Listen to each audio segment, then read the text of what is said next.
Hello students, good morning. मैं आपकी science teacher Shweta ma'am. बच्चों, क्लास 10th का हमारा चैप्टर केमिस्ट्री का चैप्टर 1 चल रहा है, केमिकल रिएक्शंस एंड इक्वेशंस, जिसमें हमने मोस्ट इंपॉर्टेंट क्वेश्चंस हमने किया था। अब उसके आगे आज कंटिन्यू करेंगे। देखिए, हमने इसमें 10 मोस्ट इंपॉर्टेंट क्वेश्चंस किए। चलिए इसके आगे कंटिन्यू करते हैं। देखिए, अब इसमें ट्रू फॉल्स है। क्वेश्चन नंबर 1 कह रहा है rusting is double decomposition reaction. कह रहा है रस्टिंग मतलब जंग लगना, ये डबल डिकम्पोजिशन रिएक्शन है। डबल डिकम्पोजिशन रिएक्शन, ठीक है। एक मिनट, हाँ, डबल डिकम्पोजिशन रिएक्शन है रस्टिंग का। बच्चों आपको पता है कि रस्टिंग मतलब जंग लगना किस पर? लोहे पर, आयरन पर जंग लग रहा है। तो उसमें होता क्या है, मैंने आपको समझाया था ना पहले भी कि ये हमारा आयरन है, मान लो लोहे की ये रॉड है, तो इस लोहे की रॉड के ऊपर क्या करेगा, स्टोरी बताई थी आपको कि इसके ऊपर आकर के पानी सबसे पहले देखता है कि अच्छा ये बाहर है, तो इसके ऊपर आकर के पानी बैठ जाता है, वाटर H2O मॉलिक्यूल्स आकर के बैठ जाता है। फिर यहाँ घूमते फिरते O2 को बुलाएगा, आजा आजा आजा, तू भी आजा, है ना। दोनों मिल करके गपशप करते हैं, O2 भी आ जाता है, दोनों मिल करके यहाँ पर गपशप करने लगते हैं। बातचीत करते करते दोनों को भूख लगती है, ठीक है। H2O को और O2 को दोनों को भूख लगती है, तो ये कहता है कुछ खिलाओ। तो पानी कहता है कि क्या खाएंगे, हम जिस पर बैठे हैं ना आयरन, वो बहुत टेस्टी है, चलो इसी को खाना शुरू कर देते हैं। उसी को वो खाने लगते हैं और इसी को हम बोलते हैं रस्टिंग, जंग लगना, ठीक है। तो इसमें होता क्या है यहाँ से ये आयरन को निकाल के खाना शुरू कर देते हैं। तो इसमें रिएक्शन क्या होता है, देखिए यहाँ पर Fe आ गया है ना, Fe को इन्होंने निकाल लिया, प्लस इसमें XH2O है। कितने H2O मॉलिक्यूल्स यहाँ पर बैठे हुए हैं वो पता नहीं है, ठीक है, और प्लस O2 है। XH2O को आप इधर लिख सकते हैं ना। अब यहाँ पर प्रोडक्ट आपका क्या बन जाएगा, तो प्रोडक्ट में हमारा Fe और O2 ये दोनों जुड़ जाएंगे, तो क्या बन जाएगा, Fe2O3, है ना, ये बनता है। और डॉट, और ये XH2O, ये H2O बहुत चालाक है ना, ये भी इसके साथ जुड़ जाता है। ये जो हुआ ना, ये हुआ रस्टिंग। अब आप इसमें देख रहे हैं, इसमें डिकम्पोजिशन रिएक्शन हो रहा है। क्या डिकम्पोजिशन का मतलब होता है टूटना, इसमें कुछ टूट रहा है क्या, ये तीनों तो जुड़ रहे हैं ना। देखो रिएक्टेंट यहाँ पर 3 है, प्रोडक्ट 1 बन रहा है। 3 रिएक्टेंट मिलकर के एक प्रोडक्ट बना रहे हैं, तो इसमें डिकम्पोजिशन कैसे हुआ, ठीक है। ये डिकम्पोज नहीं हो रहे हैं, टूट नहीं रहे हैं, बल्कि जुड़ रहे हैं ये, ठीक है। ये कौन सा रिएक्शन हुआ, ये होगा कॉम्बिनेशन रिएक्शन, है ना, कंबाइंड हो रहे हैं। 3 रिएक्टेंट मिलकर के एक प्रोडक्ट बना रहे हैं, तो ये कंबाइंड हो रहा है, ठीक है, कॉम्बिनेशन रिएक्शन होगा। तो ये पहली बात जो बोली जा रही है ये हो गया फॉल्स, ठीक है।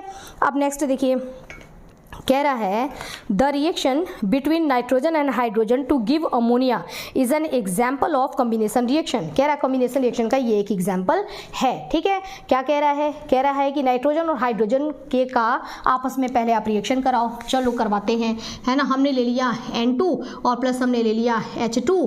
कह रहा दोनों रिएक्शन करके बना रहे हैं NH3, और ये एक कॉम्बिनेशन रिएक्शन है। यही कह रहा है ना कि ये एक कॉम्बिनेशन रिएक्शन है, ठीक है। तो सबसे पहले तो इसको बैलेंस कर लो। देखो नाइट्रोजन यहाँ पर 2 दिया गया है, यहाँ पर नाइट्रोजन कितना है बच्चों, यहाँ पर नाइट्रोजन है 1, है ना। तो ये नाइट्रोजन कहता है मुझे 2 चाहिए, 2 चाहिए, 2 चाहिए, लो भाई तो 2, है ना। तो इसको हमने 2 दे दिया, तो नाइट्रोजन हो गया 2, नाइट्रोजन हो गया 2 बराबर। हाइड्रोजन यहाँ पर कितना है 2, और यहाँ हाइड्रोजन कितना हो गया, देखो इस ये 3 तो इसके पास पहले था, 2 यहाँ है, तो इस 3 और 2 में, इस 3 और इस 2 के बीच में क्या होगा, मल्टीप्लाई होगा। तो 3 2 जा हो गया 6, मतलब हाइड्रोजन कितने हैं इसके पास 6 हैं, ठीक है। हाइड्रोजन इधर 6 है, इधर हाइड्रोजन कितना है 2 है, उधर कह रहा है कि उधर 6 है, इधर 2 है, मुझे भी 6 करो, मुझे भी 6 करो, ठीक है। ले भाई तू भी 6 हो जा, हमने इसको 3 कर दिया, तो 3 2 जा, इन दोनों के बीच में भी मल्टीप्लाई होगा, तो 3 2 जा 6, ठीक है।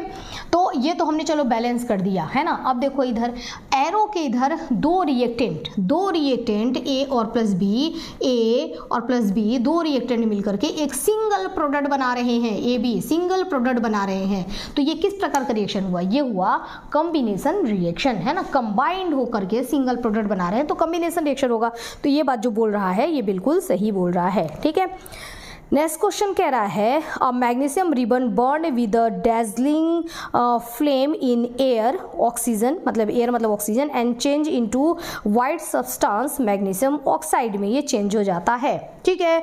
ये कह रहा है कि मैग्नीशियम, ठीक है, मैग्नीशियम का रिबन, और ये भी आपको पता है ना कि मैग्नीशियम के रिबन को जलाने से पहले उसको साफ करना जरूरी होता है, ठीक है। चलो जब ये आएगा मैं बताऊंगी। तो मैग्नीशियम को कह रहा है कि ये ऑक्सीजन के साथ रिएक्ट करके और मैग्नीशियम ऑक्साइड बना रहा है। क्या बना रहा है, मैग्नीशियम ऑक्साइड बना रहा है। और क्या बोला इसने, वाइट सब्सटेंस में चेंज हो रहा है जो कि मैग्नीशियम ऑक्साइड है, ठीक है। हाँ, ये मैग्नीशियम ऑक्साइड जो है ये जो इसका एस होगा, जो इसकी राख है एकदम वाइट है ना, वाइट में ये कन्वर्ट हो जाता है, ये वाइट सब्सटेंस बनाता है। और कुछ कह रहा है मैग्नीशियम रिबन बर्न, देखो मैग्नीशियम रिबन बर्न हो रहा है ऑक्सीजन के प्रेजेंस में और वाइट सब्सटेंस ये बनाता है MgO। बिल्कुल सही, इसको भी जरा बैलेंस कर लो, ठीक है। देखो यहाँ पर Mg एक है, यहाँ पर भी Mg एक है, यहाँ पर ऑक्सीजन 2 है, यहाँ पर ऑक्सीजन 1 है। ऑक्सीजन कहता है मुझे 2 करो, ठीक है, लो भाई तुम्हारे को 2 कर देते हैं, है ना। तो 2 करने के लिए हम संख्या तो यही बढ़ा सकते हैं, बढ़ा दिया हमने यहाँ पर संख्या, और ये हो गया 2। बीच में तो हम बढ़ा नहीं सकते, बीच में भी नहीं बढ़ा सकते, नीचे भी नहीं बढ़ा सकते, ठीक है। बैलेंस में हम सिर्फ आगे बढ़ा सकते हैं।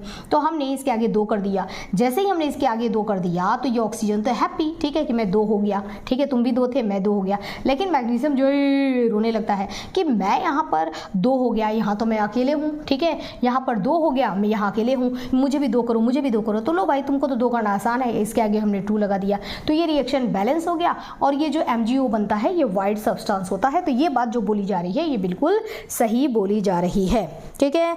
नेक्स्ट क्वेश्चन हमारा है, कह रहा है curdling of milk is a physical change, है ना।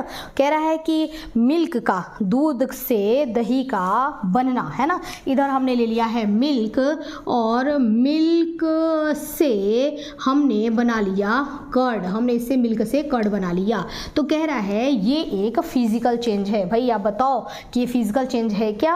क्योंकि मिल्क को आप टेस्ट करेंगे, मिल्क का टेस्ट कैसा होता है, मिल्क का टेस्ट कैसा होता है, कर्ड का टेस्ट कैसा होता है, ये खट्टा सा होता है ना।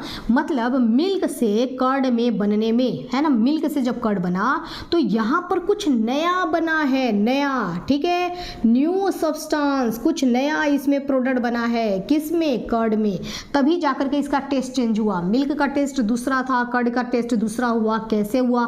क्योंकि कुछ नया कर्ड में, मिल्क में कुछ नया आया है, तब वो, अब उसको हम कर्ड बोल रहे हैं, ठीक है। और कर्ड को कितना भी आप मिक्सी में लेकर के घुमा घुमा के पीस दोगे और सोचोगे इसको पीस करके लिक्विड बना करके हम वापस इसको मिल्क जैसा बना देंगे, तो भाई नहीं बना सकते। उसको पियोगे तो फिर पता पड़ जाएगा कि अरे ये दूध नहीं है, ठीक है, चाय नहीं बना सकते, वो तो छाछ बन जाएगा, ठीक है। तो कुछ नया इसमें बना है, इसलिए ये फिजिकल चेंज नहीं है। ये क्या है?